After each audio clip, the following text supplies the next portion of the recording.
అందరికీ నమస్తే. కూటమి ప్రభుత్వంలో చీలికలు ఏర్పడుతున్నాయా? జమ్మలమడుగు ఎమ్మెల్యే ఆదినారాయణ రెడ్డి కామెంట్స్కి అసలు అర్థమేంటి? అసలు ఆయన కామెంట్ చేయడానికి గల కారణం ఏంటి?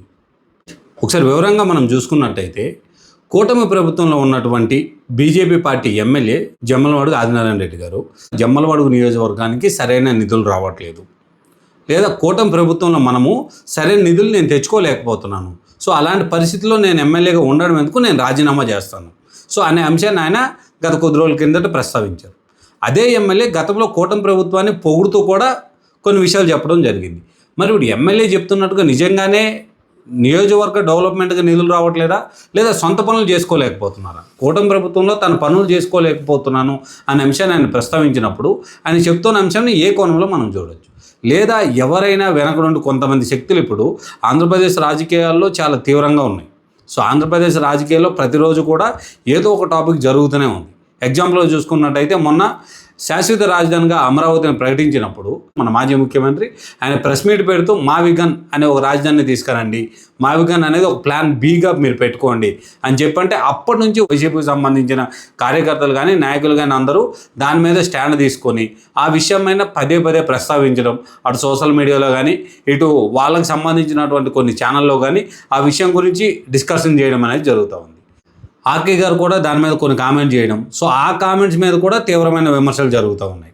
ఒకవైపు నుంచి వాళ్ళ కార్యాలయాన్ని ముట్టడి చేస్తామని చెప్పి వైసీపీ పిలుపునిస్తూ ఉంది.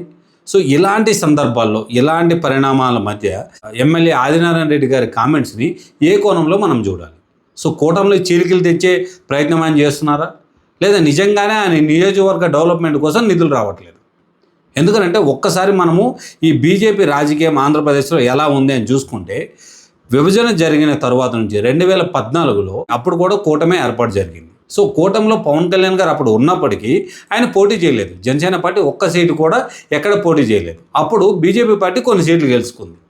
ఒక ఇద్దరు ఎంపీలు గెలుచుకున్నారు, కొంతమంది ఎమ్మెల్యేలు కూడా గెలుచుకున్నారు. ఆ తర్వాత 2019కి వస్తే 2019లో కూటమిని విడిపోయి ఎవరికి వాళ్ళు ఇండివిజువల్గా పోటీ చేశారు. ఎగ్జాంపుల్గా జనసేన పార్టీ సపరేట్గా పోటీ చేసింది, బీజేపీ పార్టీ సపరేట్గా పోటీ చేసింది, టీడీపీ పార్టీ సపరేట్గా పోటీ చేసింది.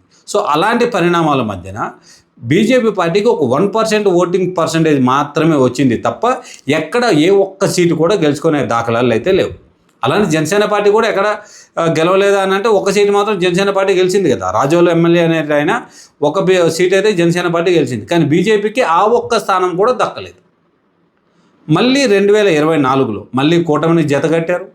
జతగట్టిన తర్వాత ఎందుకంటే రాష్ట్రంలో 2019 నుంచి 2024 వరకు జరిగిన పరిపాలన గురించి కూటమి నాయకులు కానీ అటు ప్రజలు కానీ బాగా వెక్స్ అయిపోవడం, జరుగుతున్న దాడులు, ఎలాంటి అభివృద్ధి లేకపోవడం, 3 రాజధానులు అనే అంశాలు తీసుకొచ్చి గందరగోళాన్ని నెట్టడం, జిల్లాకు ఒక ఎయిర్పోర్ట్ అని చెప్పి అలాంటి అంశాలను తీసుకొచ్చి గందరగోళాన్ని ప్రజలు నెట్టడం, ఇలాంటి పరిణామాలన్నీ చూసిన తర్వాత మళ్ళీ కూటమిగా జతకట్టి 2024లో మళ్ళీ అధికారంలోకి వచ్చారు. ఇప్పుడు బీజేపీ పార్టీ 9 మంది ఎమ్మెల్యేలని, ఒక 2 ఎంపీలని, ఒక కేంద్ర మంత్రి, ఒక రాష్ట్ర మంత్రి కూడా ఉన్నారు ఇందులో.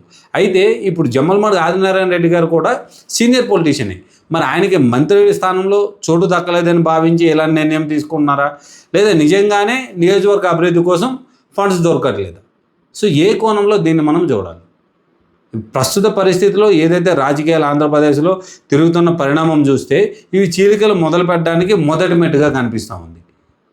రానున్న రోజుల్లో బీజేపీ పార్టీ నుంచి కానీ జనసేన పార్టీ నుంచి కానీ మేము ఇంకో 15 ఏళ్ల పాటు కూటమిలోనే ఉంటాం, ఆంధ్రప్రదేశ్ భవిష్యత్తుకు మేము నిలబడి ఉంటామని చెప్తున్న పరిణామంలో జమ్మలమడుగు ఎమ్మెల్యే ఆదినారాయణ రెడ్డి గారు చేసినటువంటి వ్యాఖ్యలు అయితే చాలా ఘాటుగా ఉన్నాయని అయితే మనం భావించాలి. మీరేమనుకుంటున్నారు? నిజంగానే కూటమికి సంబంధించి చీలికలు తెచ్చే ప్రయత్నం చేస్తున్నారా జమ్మలమడుగు ఎమ్మెల్యే గారు, లేదా నిజంగానే అభివృద్ధికి నోచుకోలేకపోతున్నారా? ఏవైతే ఫండ్స్ రావట్లేదని ఆయన కామెంట్ చేస్తున్నారో నిజంగానే ఫండ్స్ రావట్లేదా? ఈ అంశాలను మీరేం భావిస్తున్నారో నాకు కామెంట్ రూపంలో తెలపండి. గతంలో సుజనా చౌదరి గారు కూడా ఇలాంటి విషయాలు ప్రస్తావించారు, కానీ ఆయన ప్రస్తావనలు ఏంటంటే ఏవైతే అవకతవకలు జరుగుతున్నాయి, ఏవైతే కూటమి ప్రభుత్వంలో ఫోకస్ కరెక్ట్గా లేదు అలాంటి అంశాల మీద ఆయన ప్రస్తావించారు. ఎగ్జాంపుల్గా చూసుకుంటే కల్తీనే విషయం, అదే తిరుమలకు సంబంధించిన లడ్డు విషయం గురించి. లడ్డు విషయంలో కూడా ఓన్లీ యానిమల్ ఫ్యాట్ కలిసింది, అదే జంతువుల కొవ్వు ఈ నెయ్యిలో కలిసిందనే అంశాన్ని ఫోకస్ చేస్తూ అసలైన అంశాన్ని పక్కదో పట్టించారు.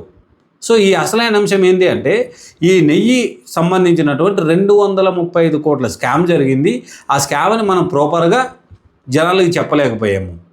సో ఇందులో ఎంతసేపు జంతువుల కొవ్వు కలిసిందనే విషయాన్ని మాత్రమే మనం ప్రస్తావించాం తప్ప ఈ నెయ్యిలో కల్తీ జరిగిన విషయం వాస్తవం అయినప్పటికీ ఈ జరిగిన కుంభకోణం ఏదైతే 235 కోట్ల స్కామ్ జరిగిందో దీని గురించి పక్కదారి పట్టించారు. ఇలాంటి అంశం కానీ లేదా మొన్న అసెంబ్లీలో బడ్జెట్ సమావేశాల్లో ఆయన ఒక కామెంట్ చేశారు. బడ్జెట్ సమావేశాలు అయిపోయిన తర్వాత ఆయన చేసిన కామెంట్ ఏంది?